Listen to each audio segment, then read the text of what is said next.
Que feriez-vous si, en chemin pour accomplir la mission que Dieu a placée sur votre cœur, des hommes armés surgissaient pour vous dépouiller et peut-être même ôter votre vie? Certains s'effondreraient dans la peur. D'autres crieraient à l'injustice. Mais il existe des histoires où la puissance de Dieu renverse l'inattendu, où la foi devient plus forte que les armes et où l'impensable se produit sur une route poussiéreuse. Paix et grâce à vous bien-aimés dans le Seigneur Jésus-Christ. Asseyez-vous confortablement, car ce que vous allez entendre n'est pas un simple récit, c'est un rendez-vous divin, une invitation à voir comment Dieu se manifeste même dans les moments les plus sombres. Restez jusqu'au bout de cette vidéo, car la conclusion de cette histoire pourrait bien transformer votre manière de voir vos propres batailles. C'était un matin ordinaire. Le soleil se levait à peine et les routes encore humides de rosée résonnaient du bruit d'une moto solitaire.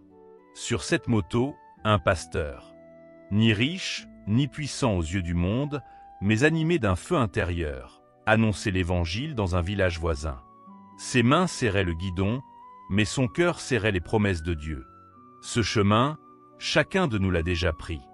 Pas une route de poussière et de cailloux, mais cette route de la vie où nous portons un message, une mission, une prière. Et parfois, au détour de ce chemin, surgissent des obstacles, l'épreuve, le découragement, la peur.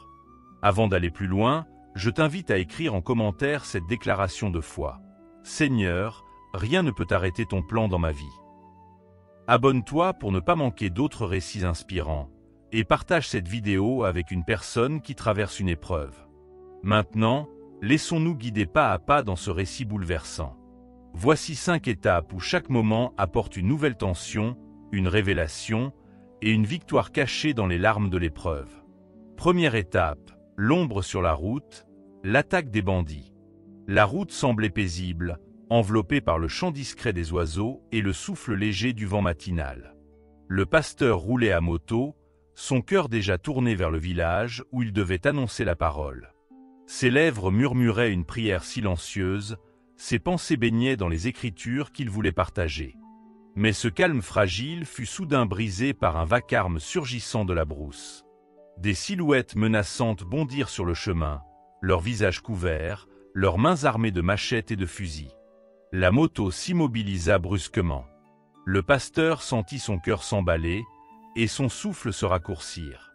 Ils l'encerclèrent, le firent descendre violemment et le frappèrent avec brutalité.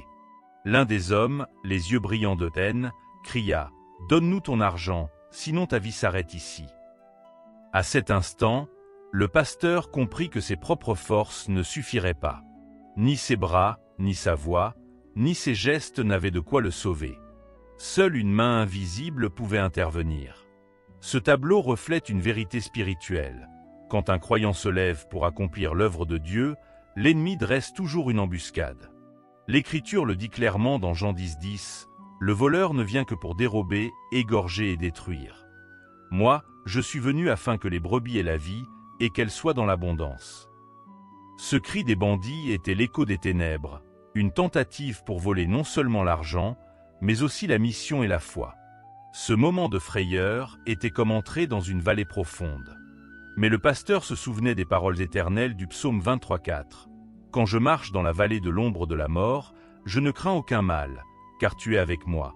Ta houlette et ton bâton me rassurent. » Cette promesse n'est pas une simple poésie, c'est une encre pour l'âme. Même au milieu de la menace, l'assurance de la présence de Dieu devient le bouclier invisible du croyant.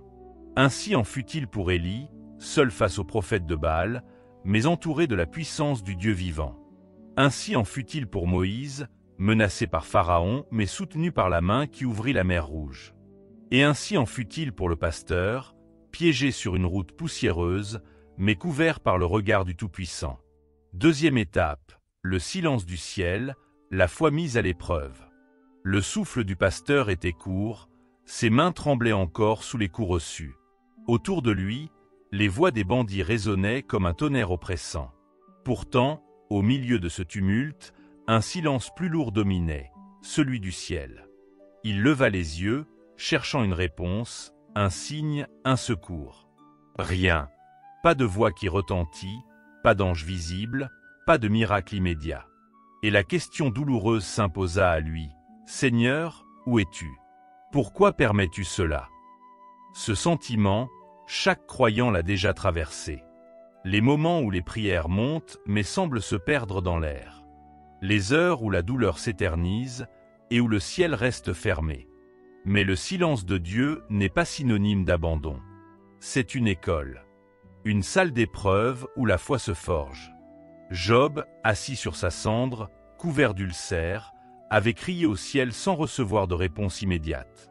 Et pourtant, derrière ce silence, Dieu préparait une restauration qui allait marquer les âges. Joseph aussi en fit l'expérience. Jeté dans une citerne, vendu comme esclave, emprisonné injustement, il aurait pu penser que Dieu l'avait oublié. Mais ce silence préparait un trône. Genèse 50:20 dit « Vous aviez projeté de me faire du mal. Dieu l'a changé en bien pour accomplir ce qui arrive aujourd'hui, pour sauver la vie à un peuple nombreux. » C'est ce que le pasteur comprit peu à peu, même sous la menace des armes. La foi n'est pas bâtie sur ce que l'on ressent, mais sur ce que l'on sait de Dieu. Hébreux 11 un rappel. Or la foi est une ferme assurance des choses qu'on espère, une démonstration de celles qu'on ne voit pas. Il se souvint aussi de Paul et Silas, battus, humiliés, jetés dans la nuit d'une prison. Pourtant, au lieu de désespérer, ils élevèrent des chants. Actes 16, 25 à 26 nous rapporte. Vers le milieu de la nuit, Paul et Silas priaient et chantaient les louanges de Dieu, et les prisonniers les entendaient. Tout à coup, il se fit un grand tremblement de terre, en sorte que les fondements de la prison furent ébranlés. Au même instant, toutes les portes s'ouvrirent, et les liens de tous les prisonniers se rompirent. Le pasteur, toujours à genoux, sentit que son silence pouvait devenir un autel. Il comprit que même si aucune voix ne descendait du ciel, Dieu demeurait là. Sa foi devait se tenir ferme, car l'Éternel ne dort jamais, et son plan se déploie même quand tout semble figé. Troisième étape, la lumière au milieu des ténèbres, l'impensable se produit. Le moment semblait suspendu. Le bruit des feuilles, les cris des bandits, les battements précipités du cœur du pasteur. Tout se confondait dans une tension insoutenable. L'un des agresseurs leva son bras armé pour frapper, mais soudain, une chose inattendue se produisit. Sa main trembla violemment, comme frappée par une force invisible. Ses yeux se dilatèrent, son visage se décomposa, et contre toute logique, il tomba à genoux.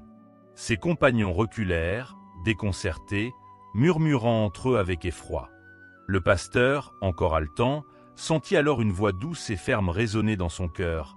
« N'aie pas peur, je suis avec toi. » C'était comme une flamme vive qui s'allumait dans l'obscurité. La peur recula, remplacée par une paix inexplicable. Les armes levées semblaient soudain perdre tout pouvoir. Ce n'était plus la scène d'une victime entourée de bourreaux. C'était un autel où le ciel descendait. Un des bandits, incapable de contenir son bouleversement, balbutia. « Cet homme n'est pas ordinaire. Regardez son visage, il brille. » Ces paroles rappellent Moïse descendant du Sinaï après avoir parlé avec Dieu. Exode 34, 29 dit « Moïse descendit de la montagne de Sinaï, ayant les 2 tables du témoignage dans sa main, en descendant de la montagne, il ne savait pas que la peau de son visage rayonnait, parce qu'il avait parlé avec l'Éternel. » Dans ce moment, l'histoire prit une tournure biblique. Comme Daniel dans la fosse aux lions, le pasteur fut entouré d'ennemis prêts à l'engloutir. Mais au lieu d'être dévoré, il fut protégé par une puissance invisible. Daniel 6, 22 témoigne. « Mon Dieu a envoyé son ange et a fermé la gueule des lions qui ne m'ont fait aucun mal, parce que j'ai été trouvé innocent devant lui. Et devant toi aussi, ô roi, je n'ai rien fait de mauvais. » Ce qui devait être une exécution devint une révélation. Là où l'ombre de la mort planait, la lumière de Dieu éclata. La scène démontrait une vérité que chaque croyant doit garder au cœur. Quand tout semble perdu, Dieu a le dernier mot. Comme il est écrit dans Psaume 27:1, « L'Éternel est ma lumière et mon salut. De qui aurais-je crainte? L'Éternel est le soutien de ma vie. De qui aurais-je peur? » Et sur cette route poussiéreuse, l'impensable se produisit. La peur changea de camp. Les armes perdirent leur menace, et la présence de Dieu s'imposa avec éclat. Quatrième étape, la semence plantée dans les cœurs, la transformation inattendue. Le silence après la manifestation divine était lourd, mais pas comme celui de la peur. C'était un silence qui ouvrait la voie, un terrain vierge où une semence pouvait être déposée. Le pasteur aurait pu profiter de ce moment pour s'enfuir, prendre sa moto et sauver sa vie. Mais une conviction brûlante l'arrêta. Ses lèvres s'ouvrirent, et dans ce désert d'âmes perdues, la parole se fit entendre. « Frère, dit-il avec une voix calme mais chargée d'une autorité qui ne venait pas de lui, vous cherchez de l'argent, mais au fond, ce que vous cherchez c'est la paix. Et cette paix, seul Jésus-Christ peut vous la donner. » Ces mots pénétrèrent comme une flèche invisible. Ce n'était pas une argumentation humaine. Ce n'était pas un discours préparé. C'était une parole inspirée, née de l'Esprit, comme Pierre le jour de la Pentecôte. La Bible dit dans Hébreux 4,12 « Car la parole de Dieu est vivante et efficace, plus tranchante qu'une épée quelconque à deux tranchants, pénétrante jusqu'à partager âme et esprit, jointure et moelle. Elle juge les sentiments et les pensées du cœur. » C'est ce qui se produisit ce jour-là. Les bandits, endurcis par une vie de violence, sentirent leur carapace se fissurer. Leurs yeux fixaient cet homme qui aurait dû être une proie, mais qui se révélait porteur d'une lumière qu'ils n'avaient jamais connue. L'un d'entre eux craqua. Ses larmes coulèrent sans retenue, comme une digue qui cède. Sa voix brisée confessa « Je n'en peux plus de cette vie ». C'était l'écho des multitudes qui cherchent sans jamais trouver. Jérémie 6,14 le décrit ainsi. « Ils pensent à la légère la plaie de la fille de mon peuple. Paix, paix, disent-ils, et il n'y a point de paix. » Mais là, sur ce chemin poussiéreux, la véritable paix venait de frapper à la porte de son cœur. C'est toujours ainsi que l'Évangile agit, dans les endroits les plus improbables, dans les cœurs les plus endurcis. Comme la semence jetée dans la terre selon Matthieu 13,8, une autre partie tomba dans la bonne terre. Elle donna du fruit, un grain 100, un autre 60, un autre 30. Le sol semblait aride, mais la pluie de la grâce le rendit fertile. Ce qui aurait dû être une fin tragique se transforma en un commencement. Une route poussiéreuse devint un champ, et des âmes perdues commencèrent à entrevoir la lumière de la rédemption. 5e étape, la victoire sur la route, quand l'ennemi devient témoignage. Les armes glissèrent des mains calleuses et tombèrent sur la poussière avec fracas.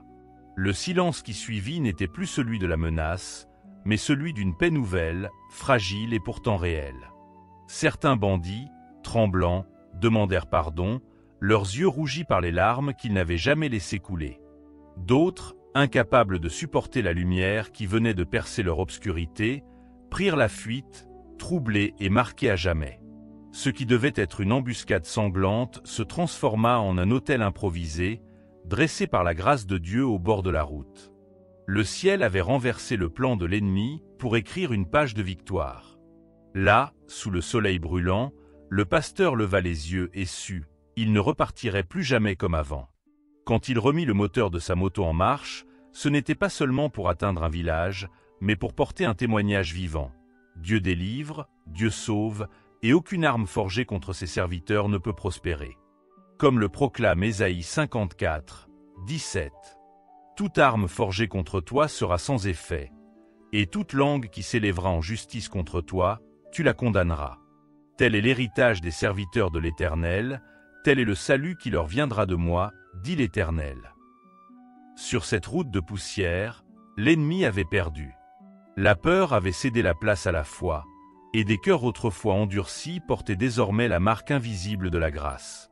La victoire n'était pas dans la fuite, mais dans la transformation, quand les ténèbres sont forcées de plier devant la lumière de Christ. Bien-aimés, cette histoire nous rappelle que nos routes, aussi sombres soient-elles, sont connues de Dieu. Aucune attaque, aucune embuscade, aucune arme ne peut arrêter son plan. Comme le pasteur, nous pouvons traverser des vallées sombres, mais elles sont toujours suivies d'un lever de soleil. Dieu veut transformer nos épreuves en témoignages, nos blessures en guérison, nos chaînes en instruments de louange.